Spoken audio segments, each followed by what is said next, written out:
Hi there. As is becoming something of a habit, I'm posting these video reflections upon completion of day one of Learning Technologies 2013. So what I want to very quickly do is just take a hop, skip and a jump through day one of Learning Technologies that I attended yesterday, to give my thoughts, my ideas, my gut feelings. These may form a blog post, these may form something else.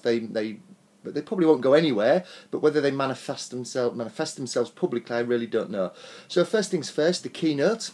I didn't go to it. I've stopped going to keynotes much less than I used to a year or two ago, for the reason that I tend to find that many of the ideas and the things that people are talking about, they're just too ethereal. They're too out there. They're too...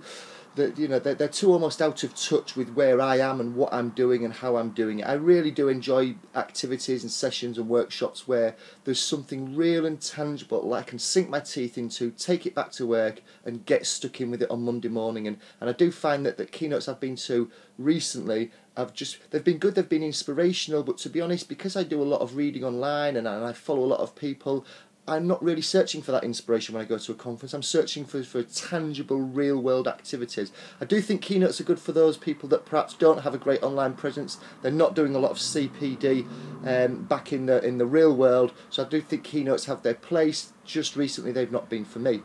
First session I went to was Making Learning Memorable with Itiel Dror, and what a fantastic session, a brilliant session. I've seen Itiel speak a few years ago, 3 or 4 years ago. He was fantastic then, he's even better now. The guy's incredibly intelligent, obviously knows his stuff, but he's got a fantastic way of getting it across to people like me, which when you think about what his subject actually is, which is making learning memorable, it'd be quite ironic if he couldn't do that. Lots to take away from that session. I will post a link to a mind map that I created underneath this video in the comments section, so you can take a look at the mind map. But the key thing that I took away from it was some interesting research that Itiel mentioned. It was the fact that the more alien you make your training or your learning environment compared to the context in which it is to be applied, the less chance that there is of it actually being remembered and being applied and being able to be synthesized. Now that might seem quite obvious, and that might seem quite an obvious thing to say and do, but the research really struck home when he started talking about things like smells and the environment and background noise, and even levels of intoxication can affect the way that people remember and the way that people apply things. Very fascinating, and it really made me think that, I think we're all guilty that we try and recreate the real working environment in our training or our learning environments, but we probably don't do a very good job of it, let's be perfectly honest, unless of course our learning is taking place in the workplace, it's taking place in our work stream, it's taking place in our physical working environment that we're in. Then of course the sights, the sounds, the smells, the touches, the environment, the background noise, everything that's going on around us, the temperature, how much our body can remember that and can help to recreate that learning and those emotions that we felt during the learning when it comes to doing it for real in the same workplace. So it really hammered home the value of workplace learning and the value of putting learning in people's workflows rather than taking them out of it. I then attended a session in the afternoon on mobile performance support. It was 2 speakers sharing an hour slot. If I'm honest, I was disappointed with the session. It was well chaired. The speakers did a good job of cramming their case study and their story into about 25 minutes each, and I think that was the problem. I think because they only had a limited time, and I've been in that position myself, they naturally had to just skim through and skim the top of their area that they'd been working on with mobile performance support. And I didn't feel that we really got into the roots of it. What I'd have liked to have seen is it to have been one session, and for that speaker to give us an overarching glimpse of the whole journey that they've taken, but then concentrate on one key area and really go into depth of that and really talk us through it and go into the detail that I would need to be able to try and replicate that back in the workplace. And I just really didn't think that worked.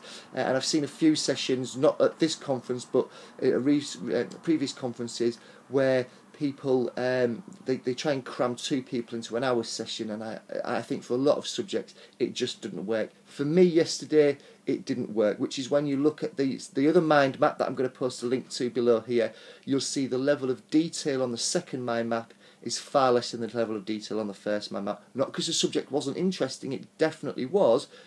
It just wasn't held together. I didn't feel very well. The actual conference itself, the exhibition itself, had a good wander around. Spoke to Neil Lasher about a text messaging type service that he's got set up, but that integrates with the Tincan and the Experience API. Must catch up with him again during day 2 to have a look at the back end of that. No great surprises at the conference.